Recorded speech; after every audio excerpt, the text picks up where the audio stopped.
7 বছর বাংলাদেশে কাটিয়ে বৃহস্পতিবার স্বদেশে ফিরলেন নিখোঁজ কাছাড়ের গোবিন্দপুরের বাসিন্দা টিপু সুলতান। ভাইকে ফিরে পেয়ে কি আনন্দ বদরুল হক লস্করদের। কাটিগড়া থানায় আবেগঘন মুহূর্তে জড়িয়ে ধরেন ভাইরা। উপস্থিত সবাইকে মিষ্টিমুখ করিয়েছেন টিপু সুলতানের ভাইরা। জানা গেছে, মানসিক অসুস্থতার কারণে আজ থেকে 7 বছর পূর্বে নিজ গৃহ থেকে নিখোঁজ হয়েছিলেন টিপু। ভবঘুরে হয়ে একসময় সীমান্ত পেরিয়ে চলে যান বাংলাদেশে। এদিকে অনেক খোঁজাখুঁজির পর বিফল হয়ে পরিবারের তরফে অসম পুলিশে নিখোঁজ সংক্রান্ত এজাহার দায়ের করা হয়। পরবর্তী সময়ে একটা সূত্র ধরে জানা যায় টিপু সুলতান বাংলাদেশে রয়েছেন। তারপর গত 1 বছর থেকে টিপুকে ভারতে ফিরিয়ে আনার চেষ্টা শুরু হয়। ভারত ও বাংলাদেশের মধ্যে প্রশাসনিক স্তরে শুরু হয় কথাবার্তা। অবশেষে বৃহস্পতিবার বাংলাদেশ সরকারের তরফে সুতারকান্দি বর্ডার দিয়ে ভারতে পাঠানো হয় টিপু সুলতানকে। সেখানে বিএসএফ ও কাটিগড়া পুলিশ তাকে সমঝে নিয়ে আসেন। এ নিয়ে বিশদ জানিয়েছেন বর্ডার পুলিশের incharge sub inspector Ajmal Hossain Laskar. Bureau report, আজকের বরাক। LIC जिंदगी के साथ भी जिंदगी के बाद भी।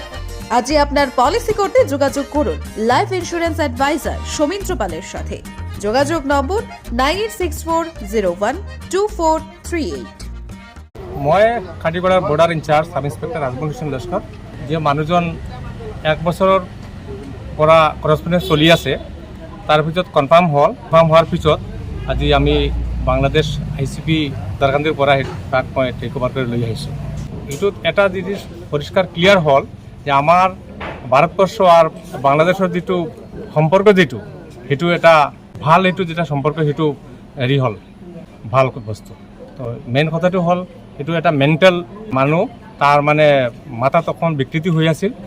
তাক যেটো মই ইণ্টাৰভিউশ্যন কৰি পাইছোঁ, সেই মাথাৰ এটা প্ৰব্লেম আছিল, সেইটো কাৰণে সি গম পোৱা নাই ক'ত গৈ আছে। তাৰপিছত বাংলাদেশে সেইটো কনফাৰ্ম কৰিছে। তাৰপিছত মোৰ লগত করসপন্ডেন্স হৈছে আমাৰ অসমৰ আসাম পুলিচৰ লগত। তাৰপিছত কনফাৰ্ম হোৱাৰ পিছত সেইটো আইডেণ্টিফাই হ'ল যে আমাৰে মানুহ। তো এতিয়া সেইটো কনফাৰ্ম হোৱাৰ পিছত সেইটো আমাৰ হেণ্ড অভাৰ কৰিছে। মানুহজন কিমান দিন বাংলাদেশত আছিল? লগভগ 7 বছৰমান হৈছে। সুধীর দর্শক, খবরটি দেখার আগে আপনারা আমাদের আজকের বরাক ইউটিউব সাবস্ক্রাইব এবং ফেসবুকে ফলো করতে ভুলবেন না কিন্তু। কাকা 2017 ইংরেজি মানে ঘরতেই বাইরে গেছিল, আমরা কইতাম পাই না যে কই গেছে। 2017 একদিন প্রথমে আমরা 2019 গিয়া বাংলাদেশ গিয়া তোরা করছে, বাংলাদেশ প্রশাসনে কইছে আজকে আমরা।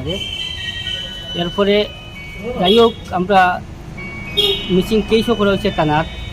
এবার যাই হোক মিসিং কেসের দ্বারা আমরা বাংলাদেশের থেকে একটা নোটিশ আইছে কাটিগড় থানার। আবার পরে যে মানুষটা বাংলাদেশ গেছিল একটু মেন্টালিটি প্রবলেম, এরপরে পুরামতে নামও কইতে পারছে না, অ্যাড্রেসও পুরামতে কইতে পারছে না এই যে মানুষটা গেছে বাংলাদেশ। এরপরে যাই হোক কাটিগড়া থানার খুব চেষ্টা করছে যেন খুঁজাইয়া বাই করালে কই অ্যাড্রেস আছে কই না, বারবার আমরা লোকে যোগাযোগ করছে। করার পরে একটা ফটো আইছে, ফটো দিয়ে আমরা এটা চিনতাম পারছি না এটা আমরারও মানুষ। যাই হোক আজকে আমরা সুতারকান্দি বর্ডারে বাংলাদেশ প্রশাসনে আনিয়া দেওয়া গেছে। এরপরে আমরা ইন্ডিয়ার BSF আছে, কাটিগড়া থানা সবাইকে এখান থেকে রিসিভ করছে। বাংলাদেশ সরকার এবং ইন্ডিয়ার সরকার দিয়ে আমরা ধন্যবাদ জানাই। আর আজকে যারা গেছলা এখান থেকে কাটিগড়ার থেকে শিলচর থেকে এরারে আমি অসংখ্য ধন্যবাদ জানাই। মানুষ হারিবার 8 বছর হয়ে গেছে কি পরে আমরা ভারতমালার যে ওটা অ্যাপ্লাই করছি পুলিশ রিপোর্টের দরকার। ওই সময় পুলিশ রিপোর্ট আমরা ডিসি অফিসে দিছি, দেওয়ার পরে তারাও কিছু তদন্ত করছে, করিয়া দেখে মানুষটা মনে হয় বাংলাদেশ নাকি জানি। কইছে মিস্টার টিপু সুলতান গোবিন্দপুর কাটিগড়া ওলা কইছে। নামটা বাবার পুরা নাম কইতে পারছে না। তখন বাসকান্দি এরিয়া চেক হয়েছে, হিন্দু দেখা যায় টিপু সুলতান ইলা নামে নাই। তখন 1 বছর আগে থানা চিঠি আইছে, আমরা দারোগার কাছে আইলে চিঠি দিয়ে আমরা জানাইছি যে টিপু সুলতান দেখাওয়া গেছি বাংলাদেশ থেকে আইলে পরে আমরা দৌড়াদৌড়ি করছি। তখন বাংলাদেশ একটা উশৃঙ্খলতা লাগিয়েছে গিয়া প্রধানমন্ত্রী লই গিয়া। যাই হোক একটা সমাধান হওয়ার পথে এখন বর্তমানে আজকে আমরা ত্রিপুরে পাইছি বাংলাদেশ বর্ডারে। তারা BSF সন্দেহ দিছে, কাটিগড়া থানাও গেছে আনছে।